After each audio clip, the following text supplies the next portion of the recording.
요즘 대한민국에 독감이 유행하고 있습니다. 또한 우리 사람에게는 독감이라면 또 조류, 또 양계장이나 양돈 업계에서는 지금 AI 때문에 많은 고통 중에 있다고 합니다.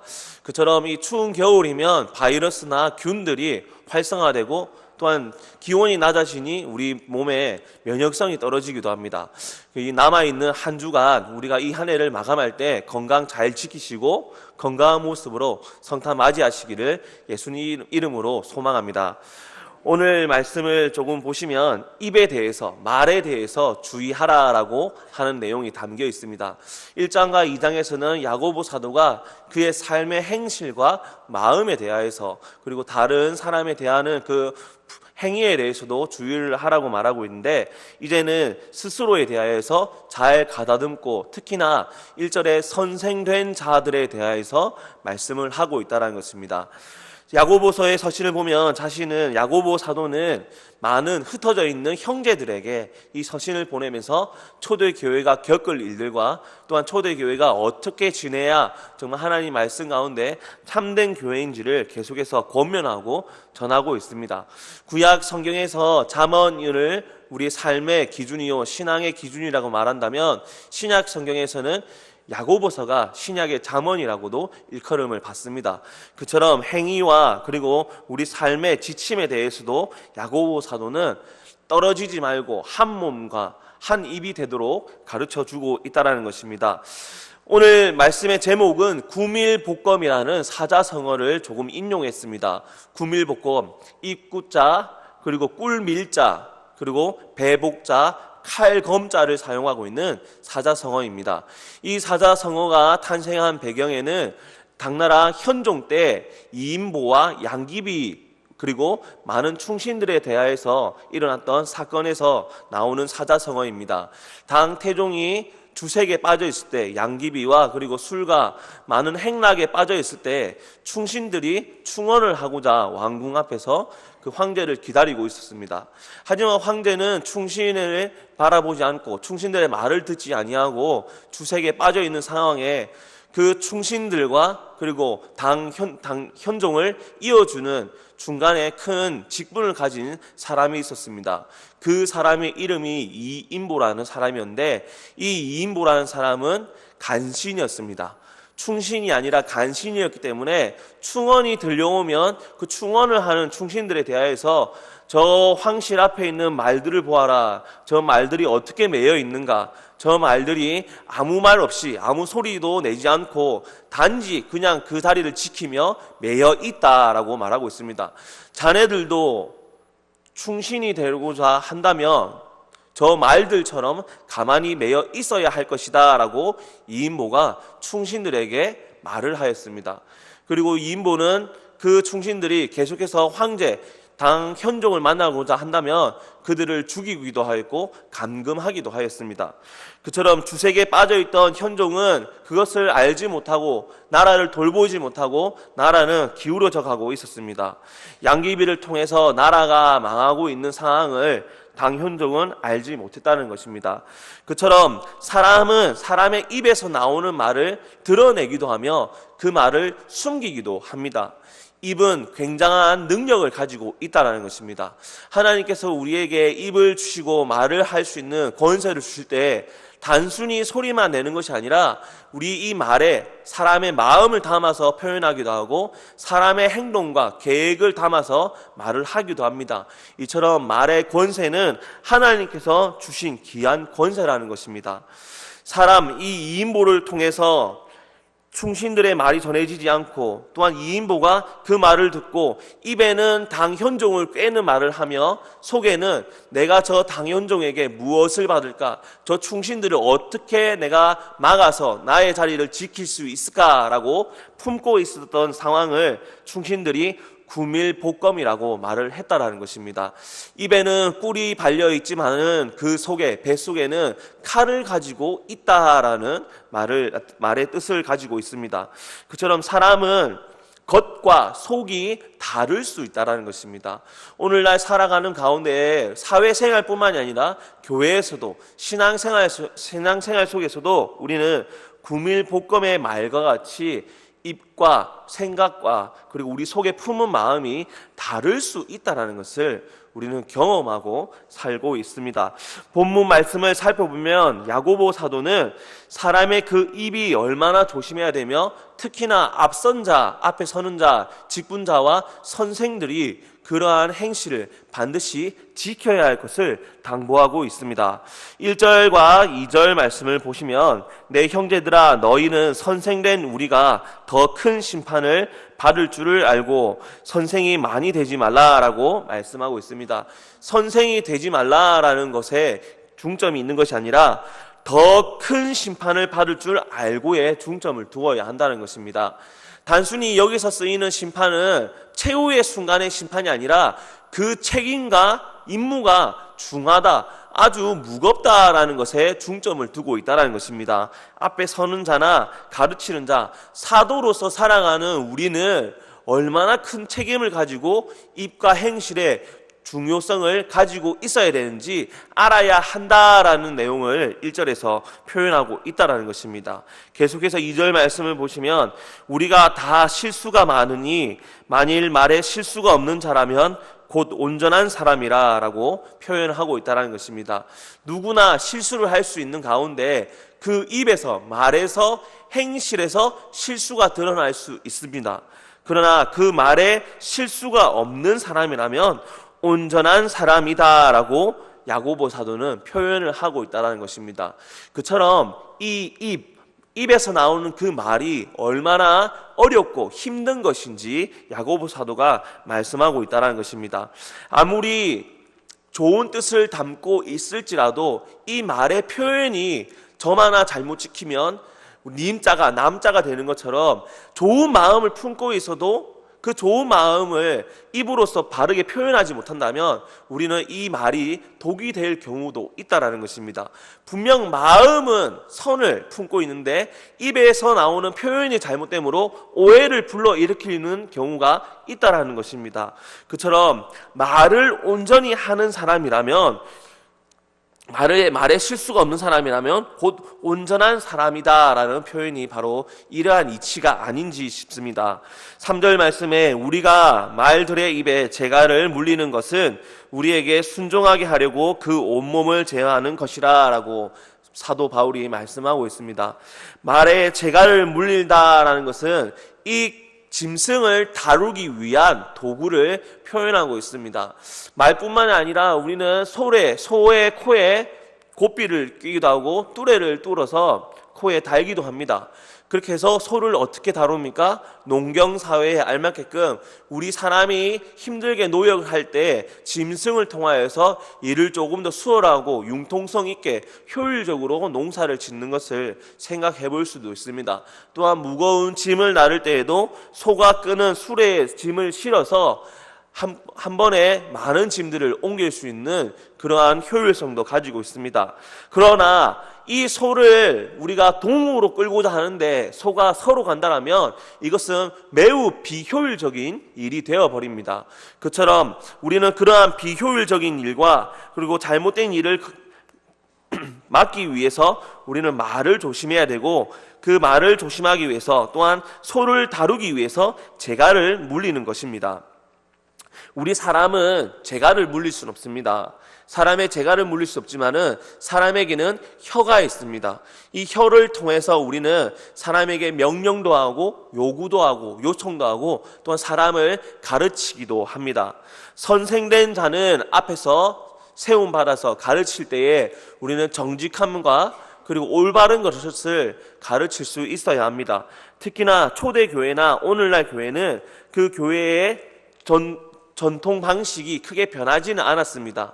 교회는 앞에서 설교자가 성경을 해석하고 성경의 말씀을 오늘 시대에 맞게끔 하나님의 전하시는 그 뜻을 거르지 아니하고 전달하는 전달자로서 대언자로서 그 사명을 하고 있다는 것입니다. 그런데 우리가 이 전달하는 설교자가 하나님 말씀을 전하지 않고 만약 개인의 생각이나 개인의 욕심을 전하게 된다면 이것은 큰 위험에 빠질 수 있습니다. 왜냐하면 성도들은 말씀을 통하여 훈련을 받고 그 말씀을 전하는 이 설교자에게 그 말씀을 듣게 된다는 것입니다. 그러므로 앞선 자, 선생들은 그 말에 실수가 없어야 하며 그 말을 뱉은 말에 대하여서 책임도 질 수 있는 사람이 되어야 한다는 것입니다. 사도 야고보는 이러한 것을 계속해서 3장 1절에서부터 12절까지 말씀하고 있습니다. 초대교회나 오늘이나 크게 다르지 않다라고 말씀하였습니다. 설교자만 그러한 것이 아니라 직분자들도 자기가 맡은 직무를 다할 때에 그 행실과 그 말이 일치가 되어야 한다는 것입니다. 구밀볶음처럼 입에는 달콤한 꿀을 바르고 있지만은 그 내면에 속에는 칼을 들고 있다라면 교회는 건강한 교회가 되지 못할 것입니다. 특히나 설교자나 직분자나 앞에 서는 선생들은 이러한 책임과 중요한 임무를 맡은 것을 항상 기억하고 자신의 몸과 마음을 가다듬고 거룩한 하나님의 전인 것을 기억하며 항상 성화의 길을 걸어야 한다라는 것입니다. 4절 말씀을 보시면 또 배를 보라 그렇게 크고 광풍에 밀려가는 것들을 지극히 작은 키로서 사공의 뜻대로 운행하나니 라고 기록이 되어 있습니다. 다시 한 번 더 이 중요한 것을 설명하고 있는데 이 비유와 묘사를 보시면 큰 배에 띄우는 큰 배를 보라. 저 배가 광풍을 치고 나가고 광풍에 밀려 나가고 또한 저 배를 움직이는 키를 볼 때에 작은 키가 저 큰 배를 움직이고 올바른 방향으로 인도하는 것을 보아라 라고 사도 야고보는 말씀하고 있다는 것입니다. 그처럼 이 배를 움직일 때에도 큰 배를 움직일 때 큰 물체가 필요한 것이 아니라 작은 키로 이 배를 다루는 것처럼 다음 절 6절 말씀을 보시면 5절 말씀 보겠습니다. 5절 말씀 보시면 이와 같이 혀도 작은 지체로 돼 큰 것을 자랑하도다. 보라 얼마나 작은 불이 얼마나 많은 나무를 태우는가. 사람의 혀와 혀도 그 키와 같이 사람의 하는 일과 그리고 우리가 하는 행실에 대하여서 이 작은 혀로 말미암아 움직이기도 하고 또한 사고를 문제를 일으키기도 한다는 것을 말씀하고 있습니다. 또한 5절에 계속해서 불을 설명하면서 6절에는 혀는 곧 불이요 불의의 세계라. 혀는 우리 지체 중에서 온몸을 더럽히고 삶의 수레바퀴를 불사르나니 그 사르는 것이 지옥 불에서 나느니라 라고 말씀하고 있습니다.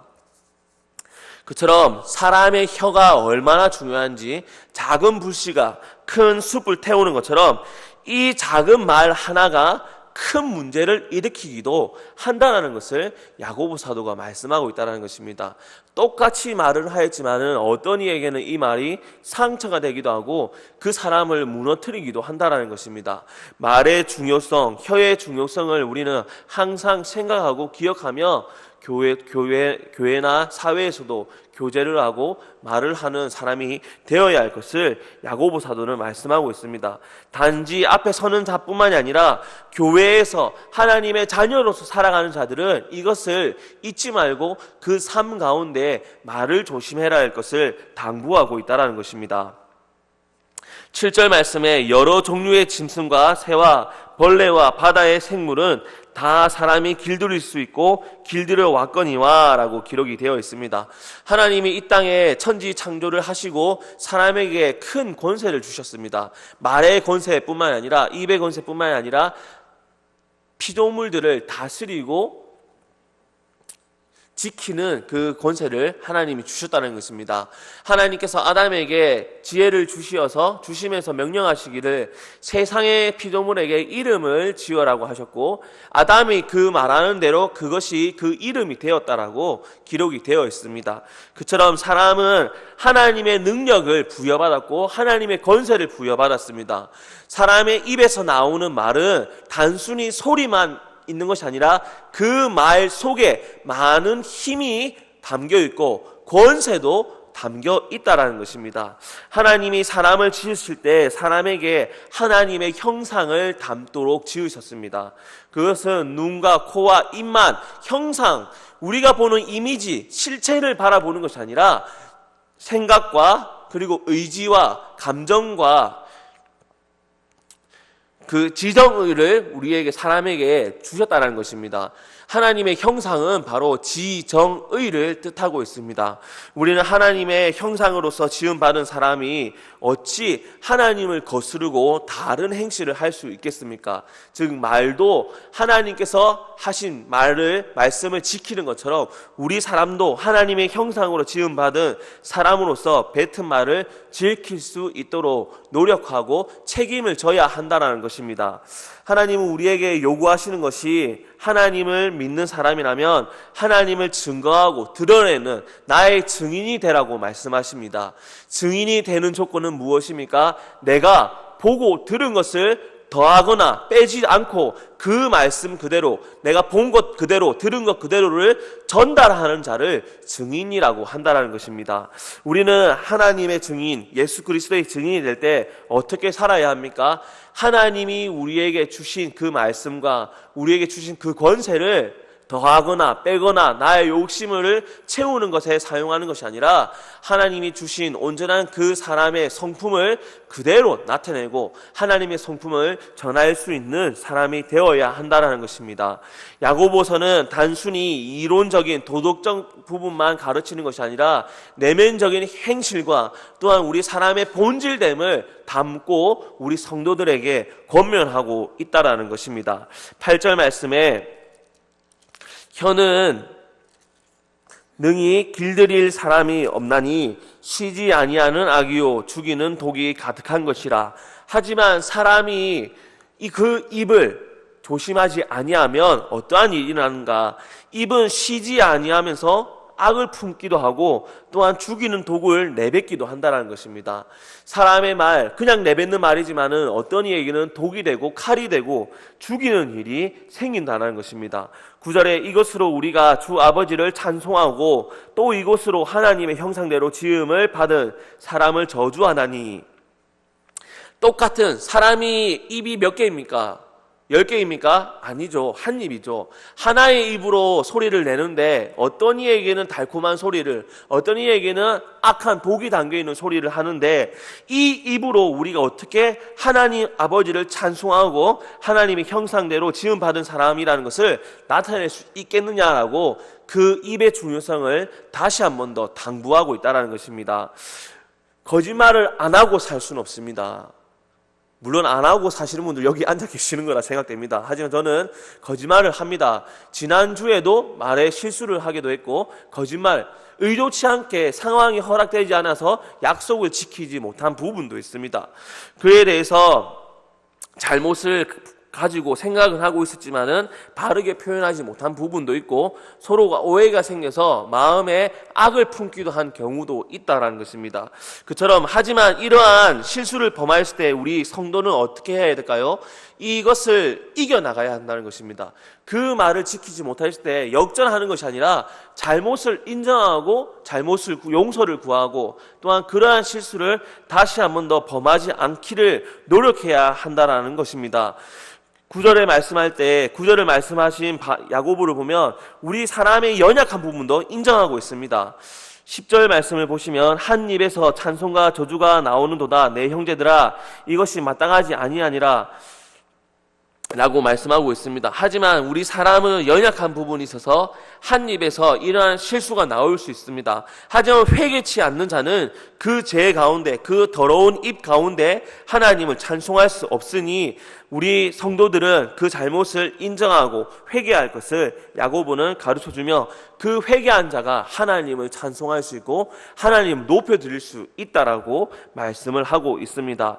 11절 말씀에 샘이 한 구멍으로 어찌 단물과 쓴물을 내겠느냐라고 말하며 사람의 한 입에 항상 바른 말을 할 수 있도록 그 말에 그 입의 중요성을 가지고 기억하고 살 것을 당부하고 있습니다. 샘이 한 구멍으로 어떻게 다른 물을 냅니까? 우리가 수도꼭지에 물을 틀 때에 그 물에서 녹물이 나온다면 그 물 가운데 모든 물이 그 수도꼭지에서 나오는 물은 모두 다 녹물이 되고 맙니다. 하지만 깨끗한 수도꼭지에서 나오는 물은 어떠한 물입니까? 깨끗한 물이 나온다는 것입니다. 그처럼 우리가 사람이 한 입에서 나올 때 다른 다른 것을 품고 두 말을 할 수 없다는 것입니다. 악한 사람, 악한 마음을 품은 사람은 악한 말이 나오고, 선한 마음 가운데 선함을 품고 살아가는 자들은 선한 말이 나온다는 것입니다. 그렇다면 연약한 사람들은 어떠한 말이 나올까요? 연약함이 드러난다는 것입니다. 그러면 우리는 이 연약함을 어떻게 이겨내야 됩니까? 바로 예수 그리스도의 말씀을 통하여서 항상 우리가 그리스도인으로서 살기를 노력하고 간구하고 거듭나기를 소망하며 하나님 말씀으로서 하루하루를 돌아보고 회개하고 나아가야 한다는 것입니다. 우리 사람의 능력으로 나아가는 것이 아니라 하루를 시작할 때나 하루를 마칠 때 예수 그리스도의 이름의 능력을 믿고 간구하며 하루를 시작하고 하루를 마감하는 성도의 삶이 되어야 한다는 것입니다. 하루아침에 이러한 거룩한 입이 될 수는 없습니다. 힘듭니다. 하지만 항상 우리가 노력하고 잊지 아니하고 포기하지 않고 항상 다름질하는 것처럼 그리스도와 그리스도의 성도의 길을 경륜하는 우리의 몸과 입이 되어야 할 것을 야고보서를 통해서 우리는 다시 한 번 더 용기를 받으며 권면을 받고 있다는 것입니다. 야고보 사도가 더러운 죄악을 가진 자들을 그냥 짓밟고 무너뜨리는 것이 아닙니다. 우리 상황을 보고 나 자신을 돌아보고 다시 우리가 일어서야 할 것이며 우리가 그리스도인으로서 살아야 될 것을 당부하고 있다는 것입니다. 12절 말씀에 내 형제들아 어찌 무화과 나무가 감람 열매를 포도나무가 무화과를 맺겠느냐 이와 같이 짠물이 단물을 내지 못하느니라 라고 말씀을 12절 말씀으로 입에 대하여서 맺고 있습니다. 우리는 그 열매를 보아 그 나무를 알 수 있다라는 예수님의 비유의 말씀처럼 우리 사람의 성품과 사람의 마음은 어떻게 드러날 수 있습니까? 행실 가운데 그 입에서 나오는 말을 통하여서 우리는 그 사람의 성품을 알게 됩니다. 그처럼 그리스도인들은 앞에 선자나 각 처소에서 섬기는 이들은 어떠한 성품을 가지고 그 말을 해야 될까요? 그 성품에 그리스도의 마음을 품고 주변 사람에게 정직한 말을 할 수 있는 사람이 되어야 한다는 것입니다. 작은 삶이지만은 이것이 하나님을 증거하고 하나님을 드러내는 작은 실천이고 작은 열매라는 것을 기억하고 우리는 말의 중요성을 알고 살아야 한다는 것입니다. 한 가지 이야기를 드리면 우스갯소리입니다. 우스갯소리지만은 이것이 이 예화가 말의 중요성도 그리고 또 앞에 서 있는 사람의 책임감도 부여하고 있는 이야기입니다. 나폴레옹이 러시아 원정을 가고 있었을 때입니다. 러시아 원정을 갈 때 약 60만에서 70만 명 정도 되는 대군을 이끌고 나폴레옹이 러시아 원정을 가고 있었습니다. 러시아의 추운 겨울이 오면 프랑스인들과 그리고 동맹군들이 그 추위를 이겨내기 힘들기 때문에 이른 가을부터 8월, 9월부터 러시아에 대한 원정이 시작되었습니다. 원정을 가는 가운데 알프스 산맥을 넘는 가운데서 나폴레옹이 눈보라가 치기 시작할 때 고지대에 올라오니 눈보라가 치기 시작하자 지도를 보는데 어려움이 있었습니다. 그리고 힘들게 눈보라를 이겨내면서 그 산의 고지에 올랐을 때 주변을 살펴보니 러시아로 가는 길이 아닌 것 같았습니다. 그래서 나폴레옹이 이 산이 아닌가 보다라고 말하면서 그 산에서 다시 내려왔습니다. 산에서 내려와서 또다시 70만 명의 대군이 다른 산에 오르기 시작했습니다. 그리고 또 눈보라가 치고 그 눈보라를 이겨내면서 고산에 올랐을 때, 정상에 올랐을 때 나폴레옹이 다시 주변을 둘러보고 지도를 살펴보니 아까 그 산이 맞는가 보다라고 말하였습니다. 이때 이 말 한마디와 그리고 이 수당의 그 책임감이 얼마나 중요한지 드러나고 있습니다.